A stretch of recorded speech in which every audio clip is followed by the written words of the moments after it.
and that is a steak salad, but not just any steak salad. We are going to load this bad boy up with all types of awesome toppings, and these potatoes are gonna take it to another level. So I already went ahead and got started cooking the potatoes. I just put them in a pot of water, brought them to a boil, and boiled them till they got nice and fork tender. And then I have them now on a sheet with some foil. And what I'm gonna do is I'm gonna smash them. And I already smashed one. And you're best in, these are kind of like crash hot potatoes, and I thought that they would be the perfect accompaniment to the salad, because I really like to have salads that have like cold elements but also hot elements. I already have one smash right here. I'm gonna smash the rest of these. All right, so I have all my potatoes smashed. Now what I'm gonna do is I'm gonna drench these in olive oil and butter that has roasted garlic in here. So what I did was I just took a garlic head and I cut the top off, put a little olive oil, wrapped it in foil, put it in a 400-degree oven for about 30 to 40 minutes until it got nice and caramelized and soft. Let it cool a little bit, and then I squeezed all of the garlic cloves out, and now we just have this awesome mixture of this softened garlic with melted butter and olive oil, and it is so good. So now I'm just gonna take this and I'm gonna pour it and brush it all over the potatoes.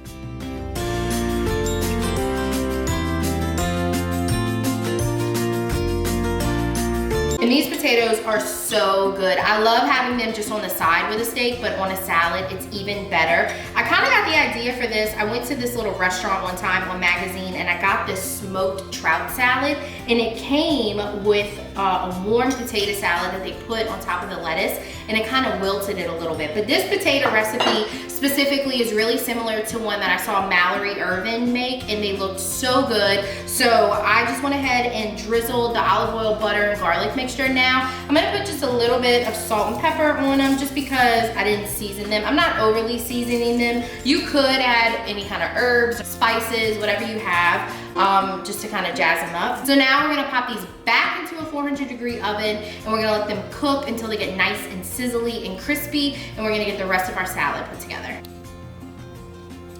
All right, so now we have our potatoes in the oven. We are going to make the best part of the salad, and that is the steak. I cannot have a salad without some type of protein, and if I have to pick a protein, it's always gonna be red meat, and it's always gonna be a ribeye. It's my favorite cut of meat, my favorite cut of steak, and we're just gonna keep it really simple. You could marinate this, season it however you like it, but when it comes to a salad like this with all of these components, I really just like the meat flavor to stand out on its own. So what I'm gonna do is just brush this with a little bit of olive oil. I really don't feel like there's one perfect way to make a steak. I think a lot of it depends on the kind of steak it is, the cut that it is, and then also kind of what do you want that steak to taste like. So right here I have a skillet that I have some olive oil in, and I'm bringing it up to heat. It's pretty hot. I cut the heat down a little bit just because I don't want it to get too crazy while I season my steak. So I'm just gonna keep this really simple.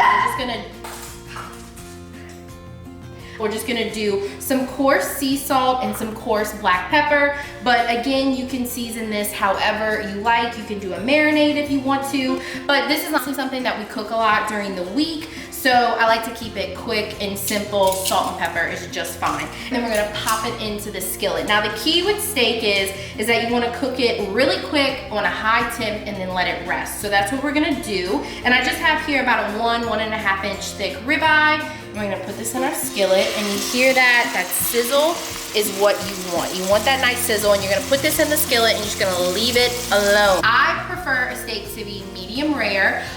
In a lot of ways you can tell if a steak's medium rare. You can check the temperature. You can also feel it. They say if you like hold your fingers up, each finger that you hold up, when you press like on your little thumb pad right here, it tells you, okay, that's more rare, that's medium rare, that's more medium, and this is more well done, and at that point you might as well just throw it out. So have this cooking in here. I'm gonna let it cook on this side for about like 2 to 3 minutes, and then we're gonna flip it over, add a little butter, baste it, and it's gonna be so good. All right, so now it's been about 2 to 3 minutes, and we're gonna go ahead and flip our steak, and it's got a nice golden crust coming through. So now to finish this off, we're gonna add a little bit of butter, and we're also gonna add some garlic cloves that I smashed, left them in the skin, it's fine. And then what we're gonna do is we're gonna move our steak over, And we're gonna tilt the pan. We're gonna get all that butter, oil, garlic mixed through, and now we're just gonna baste. And then we're gonna finish it under the broiler so it gets nice and brown.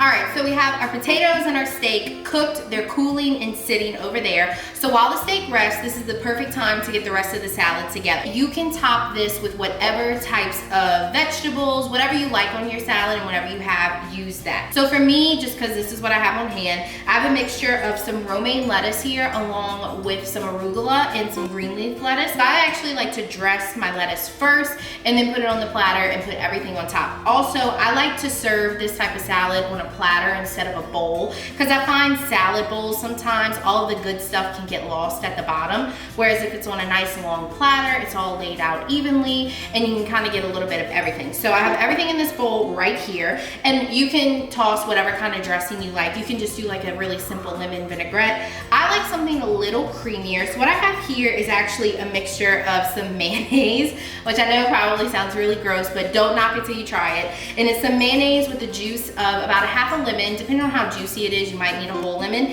and just some salt and pepper, and I just mixed it all up. And I like this because the lemon juice really cuts through that mayonnaise, it thins it out, and it makes it a nice tangy kind of dressing. So we're just gonna put a tiny bit, not a ton. And I didn't really add that much dressing just because I don't want my lettuce and my arugula to be drenched with it. I just want a nice, thin, creamy coating all over it. So, got it nice and tossed, and now we're gonna put it on our platter.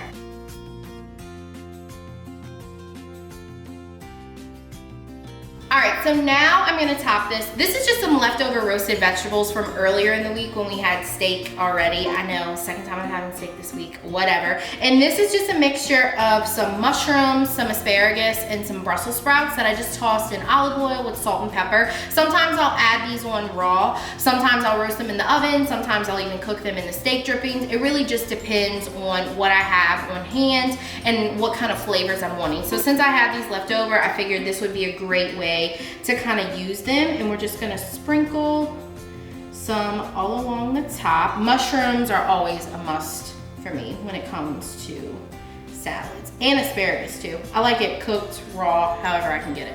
So then to add a little more crunch, we're gonna add in some broccoli, and this is just some fresh broccoli, and I'm just gonna cut the florets into just little smaller bite-sized pieces. If they have like a thicker stem on top, then we'll just cut the stem off and just cut them into little smaller pieces. And if you don't like broccoli, then don't use broccoli. If you'd rather cauliflower, you can put cauliflower on there. You can do fresh bell peppers. You can really do anything, but fresh broccoli is something that I always have in the fridge. So like all the other vegetables I'm adding to this, any opportunity I can use to add them to something, to use them up before they go bad, I like to. So we're gonna start with this. We're just gonna sprinkle these down the salad. And then for a bit of color and some freshness, we're gonna add a little bit of a tomato. If you had cherry tomatoes, you could do that instead. So I'm just going to cut kind of larger wedges. I'm not gonna use the whole tomato. Probably that would be plenty. And I'm just gonna take each piece and cut them into like longer wedges. I just like the red pop of color. You could do red, yellow, or even orange bell peppers. That would be really pretty too. For even more color and crunch, I love adding raw onion to my salad. Sometimes I'll use yellow or white onion. This time I'm gonna use red just because, again, it's what I have on hand, and I really just love the color that it gives. So we're just gonna do some nice thin strands of onion, and we'll just kind of sprinkle these again all down the center of the salad. Add some creaminess with some avocado. A lot of times too, what I'll do if I have like a really ripe avocado in the fridge is I'll actually take it, mash it up, and mix it in with my dressing and kind of create like an avocado cream dressing. So I had this one, which it was past its prime, but it's still good. So I'm just gonna cut some big chunky pieces of the avocado. I find avocado is one of those things where it kind of can get lost in the salad and fall to the bottom. So I like to leave the pieces of it bigger. That way when you get a bite of it, you really know what it is. We have all of our veggies on our salad. Now we're gonna add these potatoes. They've cooled slightly, but they're still really warm. And I just love to kind of lay these all along the perimeter of the salad. Oh my God. And I know this is probably sacrilege for some people to see me putting garlic and butter drenched potatoes on top of a salad. It kind of defeats the purpose of having a salad, but it makes it so much better. So now we're gonna slice it up. I really like to do long, thin slices of the steak. You can carve it up however you like, but I just like long, thin pieces to kind of drape over everything. And this steak is perfect. It is so soft and buttery. It is like the perfect medium rare.